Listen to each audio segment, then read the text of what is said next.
I remember the night when he went to the hospital. Atzala came to the house and took him on a wheelchair. I still remember actually waving goodbye to him. I remember on Rosh Hashanah we stayed in Manhattan so that we could visit him. And he was actually able to stand up for a few minutes. And he danced like he was walking around in the circle. So he wanted to sing the song of the year. So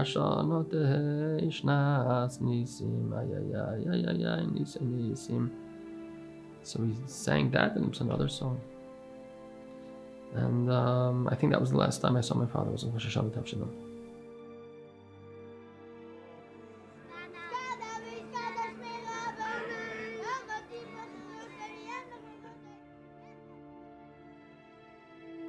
Passed away on Ches Tishrei Tavshin Nun. I remember the Levaya, a lot of parts of the Levaya I remember very clearly. I remember saying Kaddish for the first time right there in the fresh caver. I shoveled some earth onto the oven. I said Kaddish.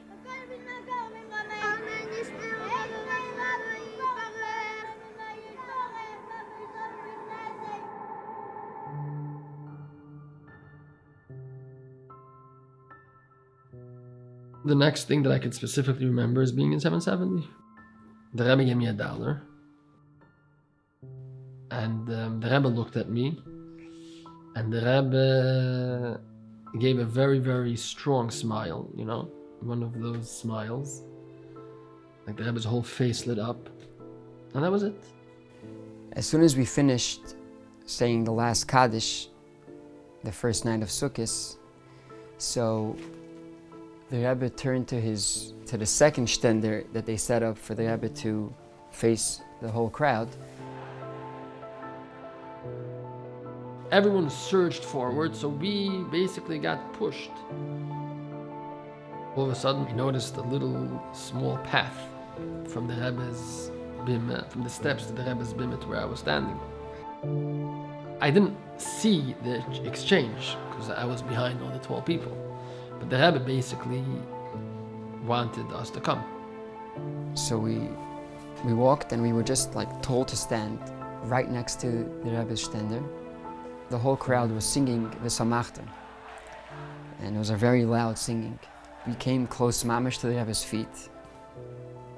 And the Rebbe looked at us. The Rebbe gave us strong encouragement. And at that point, like in 1 second, that's when everything changed. The Rebbe's taking me in. I'm with the Rebbe. And then the Rebbe walked to the steps to go down. The Rebbe turned around, and the Rebbe gave another, encouragement. And the Rebbe went upstairs. And that's it. From then, we were always near the Rebbe. Ki avi ve'imi hazavuni ve'Hashem yasfeini.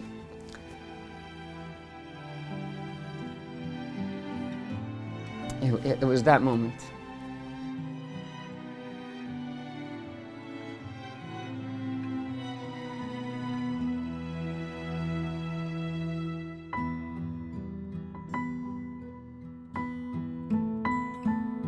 The Rebbe just took us in, suddenly we were there from davening from beginning to end. We were Rosh Hashanah, Yom Kippur, Hakofis. You're there for hours. The Rebbe could bring for a long time. The Rebbe has a very hard schedule, especially on Yom Tov. We were there.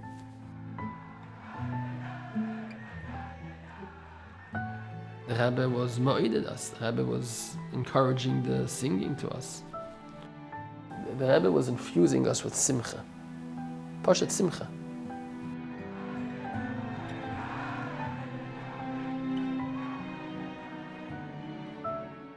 One of the most constant interactions the Rebbe had with us was the Rebbe showing us to say Amen Yehei Shmei Rabba. The Rebbe would many times, sometimes in an exaggerated form, the Rebbe would mouth the words Amen Amen Yehi Shmei Rabba. And the Rebbe made it so clear to us that it's very important that we should say Amen Yehi Shmei Rabba. It became like a Zohar Tfei by us to always say Amen Yehi Shmei Rabba very loud, because that's what the Rebbe is teaching us. Until this very day, answering Amen Yehi Shmei Rabba is such an important thing for me, because this is something that the Rebbe himself taught me so many times. The Rebbe taught things that really a father is meant to teach. We're sitting alone in shul. No one's telling us what to do, no one's telling us to be quiet, no one's telling us now it's time to answer Amen. So the Rebbe himself took this initiative, and the Rebbe taught us these things.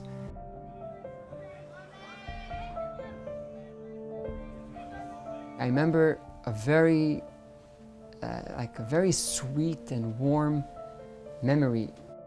My younger brother, Shalomke, he's 3 years younger than me, a little over 3 years. So he was mamish very young. So I was always taking care of him, so to speak, in those years. In 770, I would show him where to daven, I would talk with him, I would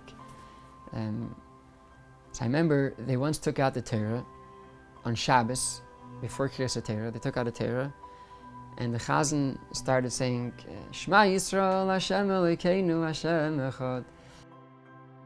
We had one siddur, we were sharing a siddur, and I was pointing with Shalomke, my younger brother.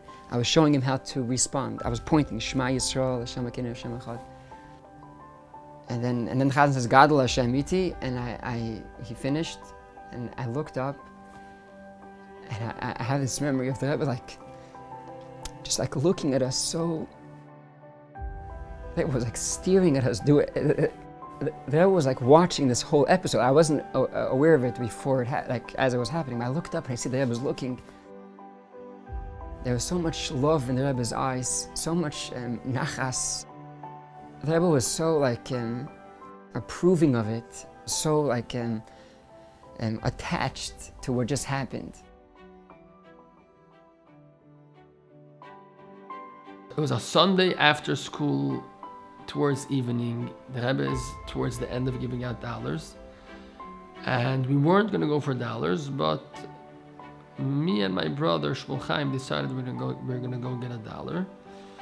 And my mother said, fine. My mother wasn't going to get $1. She waited outside with my sister and my youngest brother, with Shalom. Shmuel Chaim gets $1. The Rebbe gives me $1. I start walking away, and the Rebbe calls me back. And the Rebbe asks, in English, the Rebbe asked me, where is your sister? Where is your sister? As I was starting to tell the Rebbe, and I was trying to figure out how exactly am I going to talk to the Rebbe. So I was turning around, and for whatever reason, my mother, my sister, and my brother decided to come get $1, and they were coming in from the door on the other side. So I just, they're there.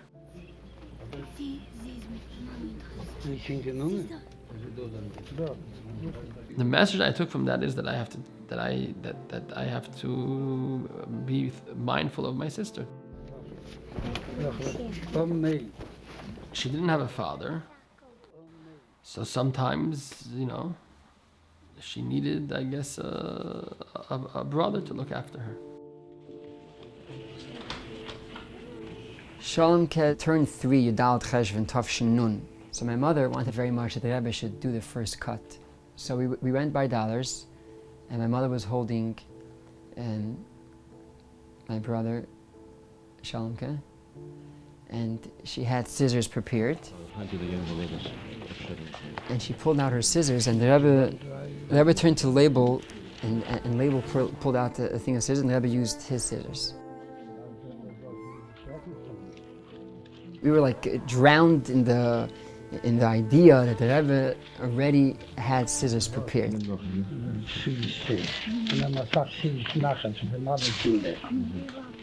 Rebbe obviously knew about the upsharing. The Rebbe thought about it before. The Rebbe ensured that he wants to, not that we are requesting, he wants to cut the hair of Shalomke. That was the Rebbe schlepping us in. And it was like these kinds of things like gave us like that message, you know, I'm involved, I'm in tune with your family, I notice you're here, you're not here, like I'm happy that you're here. The Rebbe provided us with emotional health, emotional state of mind, a feeling of validation, a feeling of belonging, a feeling that every human being should feel, that we might have not have had another source how to get it. When a person is in the rut, the Rebbe picks you up. The Rebbe is looking at you, and the Rebbe is paying attention to you, and the Rebbe is finding a way to lift you up and elevate you. Happy birthday. Scharf. From